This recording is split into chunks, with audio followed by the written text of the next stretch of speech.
Hello and welcome back, all my Dragon Ball theorists. We have explored the god hierarchy in depth recently in several videos, and today I wanted to tie them all together in an idea that many of us fans believe and one that has been explored in fan fiction animes. First, we are going to explore a few ideas from episode 12 of Anime War, Hands of God by MaSTAR Media. If you haven't seen it yet, spoilers ahead. I don't want to ruin that experience for anyone. The reason why I wanted to talk about it today is I feel the story of this episode was beautifully done, and I agree with several of the concepts that MaSTAR incorporated, which go along with several of my ideas I've been piecing together in my videos. Even if you haven't watched the entire Anime War series, I feel you can jump right into this episode and see something we all wanted to see.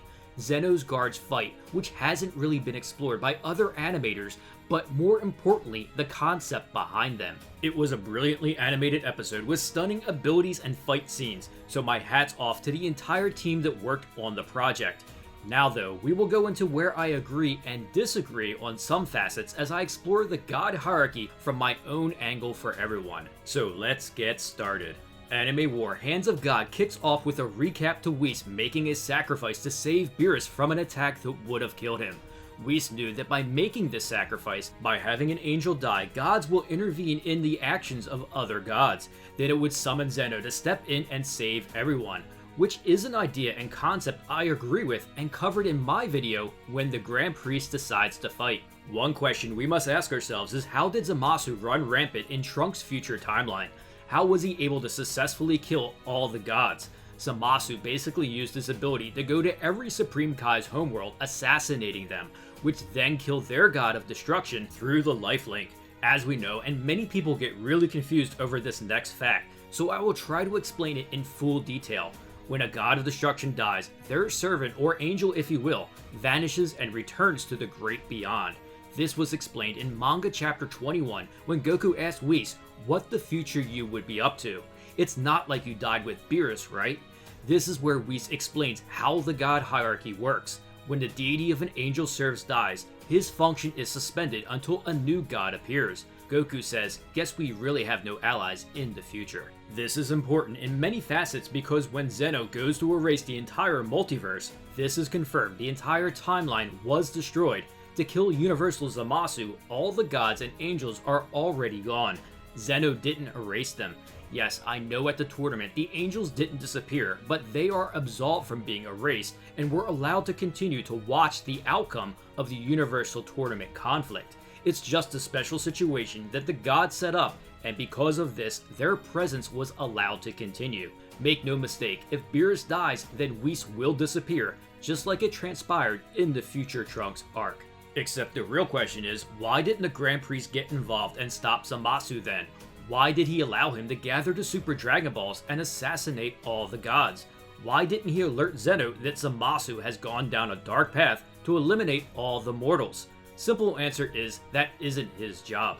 The Grand Priest is there to serve Zeno. He is one of the top battle powers in the multiverse, and the only way you would get the Daishinkan to fight is if you made a direct attack on Zeno's palace or another angel. It's likely that the Grand Priest might not even fight unless he is directly ordered by Zeno himself. That is his function as the servant to the multiverse, so in Anime War, Whis' sacrifice makes a lot of sense. The only reason the Grand Priest didn't show up is because he was tasked with the job of holding the multiverse together from the battle of the gods tearing it apart. As much as fans want to see the Grand Priest fight, it's a scenario that will only happen under a few unique conditions, but I really enjoyed how MaSTAR told this aspect of it, and besides, he gave us something we all really wanted to see, which is what the Hands of God can do, the true purpose of Zeno's guards. The fight scenes between the Omni Guards and Archon were mind-blowing and what you would expect from someone of their position. It logically makes sense if there are 5 battle powers that these guys would be 2 of them. I think as fans we all want to see something more from Zeno or this supreme being than what we get, which is someone who can just erase everything and doesn't fight. So I really enjoy the idea of when pushed to the extreme and his guards aren't enough to handle the task, that Zeno absorbed them to achieve this true form. That they are indeed extensions of God, which gave us a transformation I think we could all fall in love with, and is fitting from the ruler of the multiverse, a being of pure energy. So what do you all think Zeno's guards' purpose are? Could they really be the source of Zeno's true form and possess all of his battle power? Obviously, it's a great idea that I can go along with, since in the anime we have seen very little of what the guards can actually do, and wonder why Zeno even needs them to begin with. It's not like he actually needs protection, unless it's from someone like Archon with supreme battle power that is immune to being erased. In my Zeno Guards Mystery Solved video, I explore how they have a specific function just like anyone else in the god hierarchy. This is why when we have 2 Zenos, we now end up with 4 guards. If they weren't important, why bring in new guards for the future Zeno to the timeline? Unless there is some specific function that they serve and actually are the hands of God. We see additional guards in a few different scenes in the anime.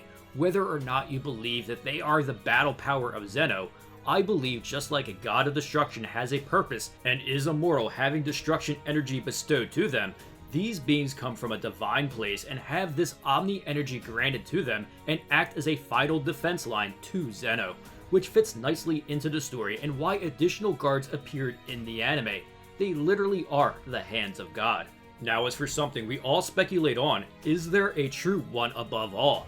Many of us agree that there is something beyond Zeno, some divine being that is omnipotent and oversees all.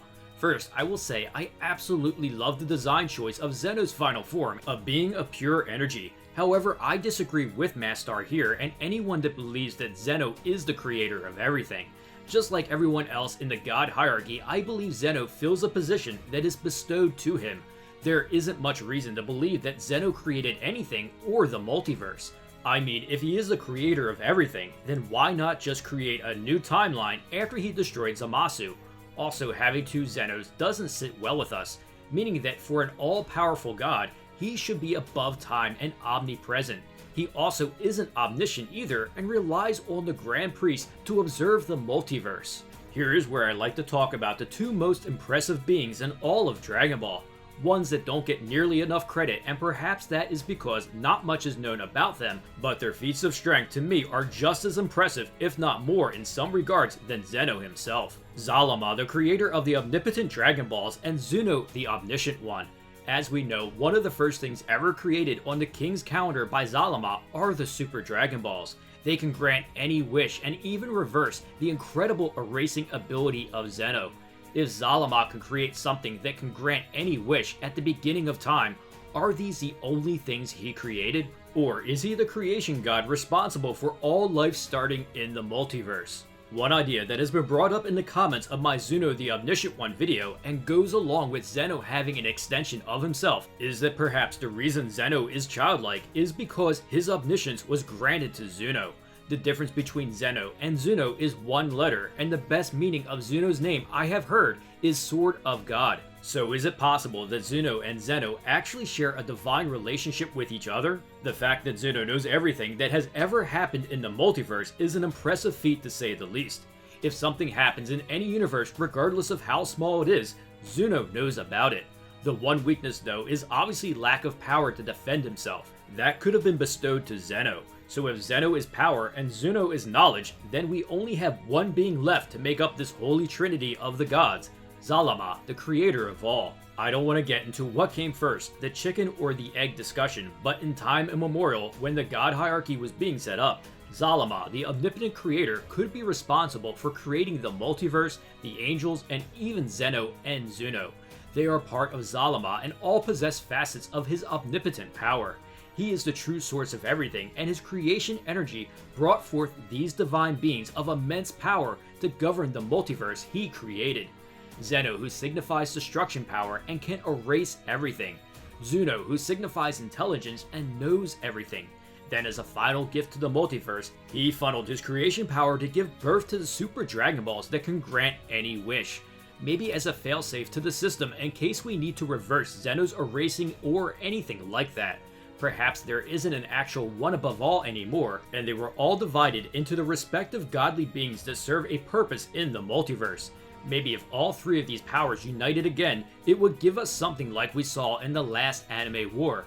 A being that has been split up into different parts that can absorb them all and attain the true form of God.